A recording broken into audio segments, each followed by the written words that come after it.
নমস্কাৰ বন্ধু বান্ধৱীসকল, আকৌ এটা নতুন ভিডিঅ'লৈ সকলোকে স্বাগতম জনালোঁ। আজি এই ভিডিঅ'টো সকলোৰে কাৰণে অতি গুৰুত্বপূৰ্ণ হ'বলৈ গৈ আছে, গতিকে স্কিপ নকৰি ভালদৰে কথাখিনি শুনি যাওক আৰু বুজি লওক, তেতিয়াহে আপোনালোকে উপকৃত হ'ব পাৰিব। চৰকাৰে যি এক্সচেঞ্জ কাৰ্ডখনৰ ৰি-ৰেজিষ্ট্ৰেশ্যন কৰিবলৈ কৈছে তাৰ ওপৰত এই ভিডিঅ'টো বনোৱা হৈছে। এই ৰি-ৰেজিষ্ট্ৰেশ্যন প্ৰক্ৰিয়াটো কিয় আৰম্ভ কৰা হৈছে আৰু ইয়াৰ উপকাৰ কি হ'ব আৰু নকৰিলে কি লোকচান হ'ব সেই বিষয়ে সবিশেষ আপোনালোকক জনাম। গতিকে বলক ভিডিঅ'টো আমি আৰম্ভ কৰোঁ।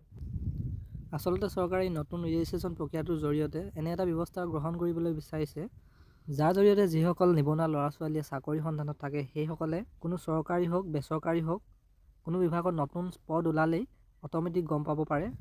তাৰ বাবে আমাৰ এক্সচেঞ্জ কাৰ্ডখনৰ ৰেজিষ্ট্ৰেশ্যন নাম্বাৰৰ জৰিয়তে আমাৰ ফোন নাম্বাৰেই হওক বা ইমেইলৰ জৰিয়তে আমাক যিকোনো পোষ্টৰ বিষয়ে বা পদৰ বিষয়ে অৱগত কৰিব। অৰ্থাৎ আমাৰ এক্সচেঞ্জ কাৰ্ডখনত থকা আমাৰ কোৱালিফিকেশ্যন, অভিজ্ঞতা, কাষ্ট, এড্ৰেছ আদি সকলোবিলাকে সামৰি যদি আমি কোনো এটা পদৰ কাৰণে অভিজ্ঞ বা অৰ্হতা লাভ কৰোঁ, অট'মেটিক আমি মোবাইল বা ইমেইলৰ জৰিয়তে লাভ কৰিব পাৰিম।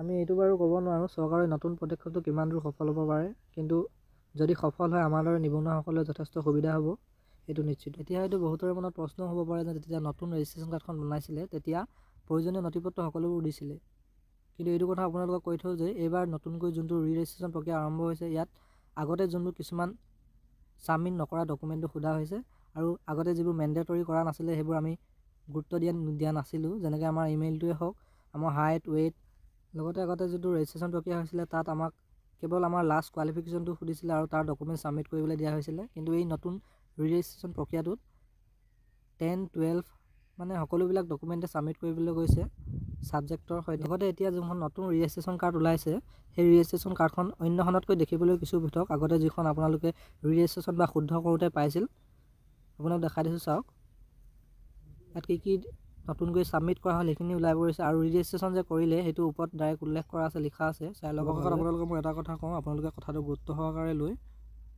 ৰি-ৰেজিষ্ট্ৰেশ্যন কৰি থওক নিজৰ এক্সচেঞ্জ কাৰ্ডখন, পাছত যাতে কোনো অসুবিধাৰ সৃষ্টি নহয়। আৰু যদি এই পদক্ষেপটো সফল হয় আমাৰ কাৰণেই ভাল, যিহেতু কোনো এটা পদৰ কাৰণে আমি যদি অভিজ্ঞ হওঁ অট'মেটিক আমি নিজৰ মোবাইলৰ জৰিয়তে গম পাম।